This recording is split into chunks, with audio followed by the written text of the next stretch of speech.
How's it going, everyone? My name is Mohammed Faisal. I'm the co-founder and chief executive officer of the Money Hub, where our mission is to use the power of technology to teach financial literacy. I grew up in New York City. Here, my parents are from Bangladesh, so we came here when I was about 4 years old.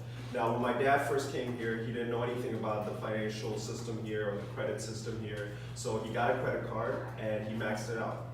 There was a silver lining in all that, which was that my mom saw that and she decided to build her credit up, and she decided to get us a home at a time around 2007, 2008, where there was the financial crisis here and the housing market went down and the rent went up, which meant that we got priced out of our neighborhood. So as a kid growing up, seeing that my mother was able to get us a house was a big deal for us, to have our own home. So it taught me two things during that time, and that was the power of financial literacy. Her being financially literate, being a cashier at Dwayne Reed, being able to save up enough money to put a down payment on a house, understanding what a down payment is and the effect of credit score on a mortgage, allowed us to have a stable home. And of course, the poor financial choices that we make as adults are teachable moments for the kids and the young people in our life. So fast forward to a couple of years from there, I'm in high school, I'm about to graduate, and I'm going on to college. And a lot of my friends, they're going through some of the same issues that my parents did, which was they're fresh out of school, maybe college is not for them, but they're all working full time, they're all making enough money to support their family.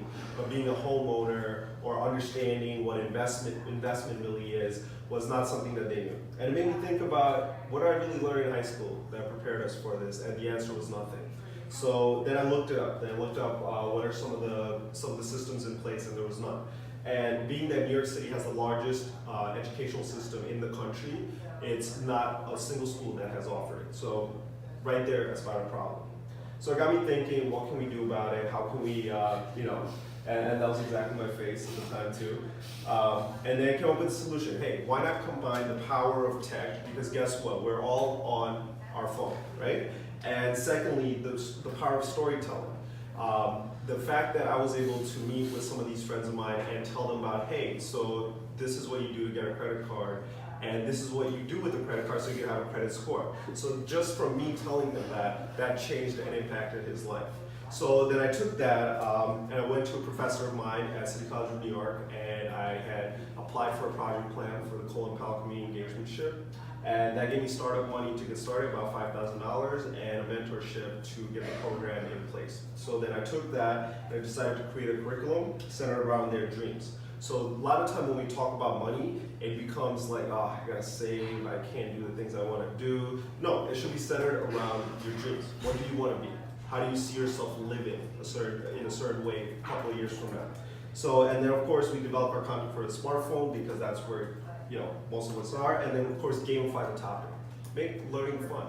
Why not? This is not something that I'm going to test you on, but life will test you on it. So you better be ready, right? So of course, make it fun. And then we start out with pens and papers. We decided to do activities such as budgeting. Now these are fifth graders out in school in Brownsville, Brooklyn, which is a very poorly funded neighborhood. And they think that there's a lot of kids there who don't want to learn and things like that. This kid is about maybe 9, 10 years old, and he decided to create a budget to get, I believe, a drum set because he wants to be a musician when he grows up. So that's huge because he's only 9 years old. This was in Queens, not too far from here, and we did check writing activity for the first time ever. And that's something that we all take for granted.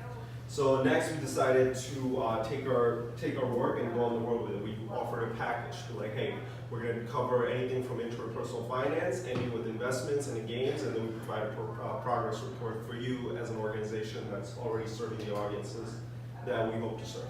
And then finally, we decided to make our guides digital to where we had now an updated budgeting sheet, a simplified one, and then something that shows, to have a rainy day fund and then savings towards your dreams.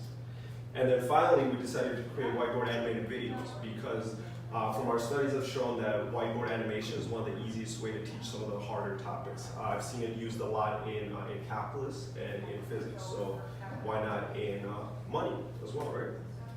And then finally, we came out with our gaming app early this year. It's our first version. It's currently only available on iOS, but our second version is due to drop next week, which will have our complete workshop This only has one component of it, which is the gaming part. Before we used to do the games on a PowerPoint and split them up into teams and have them raise their hand to answer questions.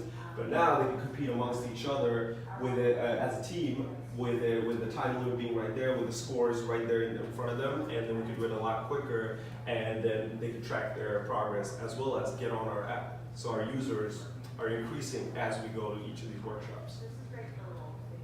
And of course, the biggest part of what we do is that we learn, compete, and win. We let them take in the materials in the first couple of days that we're there, and the last day that we're there, we'll have them split up into teams, play a game, and the winning team receives Amazon gift cards, which are thanks to our sponsors, by the way.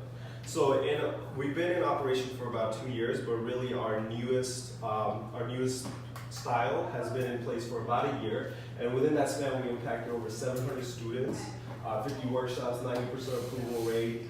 And one of the biggest things that gets left out here is that we have 12 different partners all across New York City, and that's just in New York City. We hope to scale it beyond that, and once we could replicate it here with one of the biggest, like I mentioned, one of the biggest educational system in the country, we could then go nationwide and then ultimately worldwide. This is our team currently. These are our current members. We do also have a bunch of student lecturers that we've trained and prepared. They're volunteers, and we are all from different professional backgrounds. We have people who have worked with labor statistics, who's an economist with labor statistics. We have our chief developer, Joshua, who also has his own marketing firm, as well as Ian, who is an investment banker. So we have different professionals from different walks of life that have come together under one mission because, like you said, we all could use a little financial literacy in our life, right? And these are some of our partners. Some of our recognition, of course, we're part of the Impact Hub. Earlier this year, we had gotten in with some of the sustainable development goals that we're working towards. They're all very close to my heart because they affect either me or the communities that I'm from. We're featured in a whole line of Queens and Brooklyn newspapers, and we made the cover of it. And then, of course, looking for the future, we are a social innovation company, so we're 501c3 here. We are almost complete with that. Once that happens, we are open up to foundation money. One thing that gets left out from here, because this was a presentation that I did for a group of entrepreneurs, so I laid out the business model from them. Our business model is simple. Our goal is to never charge the end users. Our goal is to go to these organizations that are already serving our current audience and then get in with their budget, which is hard for us because we're disrupting the line item, because we're not an entrepreneurship teaching company, we're not a workforce development company. That's a component of financial literacy, but we want to open up a whole new line item for financial literacy because that's very important.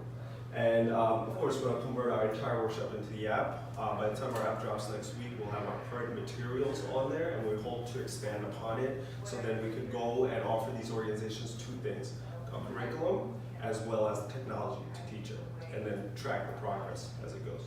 And then of course convert all our new whiteboard animated videos. We want to have a new series about 1 minute long because that's how our attention span is nowadays. And of course create a community that's teaching each other. Our whole goal of going to these workshops is to find students who we can then convert into student lecturers who are then going to teach younger kids. And that way we kind of create a self-sustaining model. Good. And that's pretty much it. That's our website, MoneyHub NYC. Please check out our app, as well as all our social media handles, MoneyHub NYC. My personal handle is Mo Faisal, and it's my LinkedIn as well. You can link over there. That's a very big space for social entrepreneurs such as myself. And yeah, appreciate you guys listening.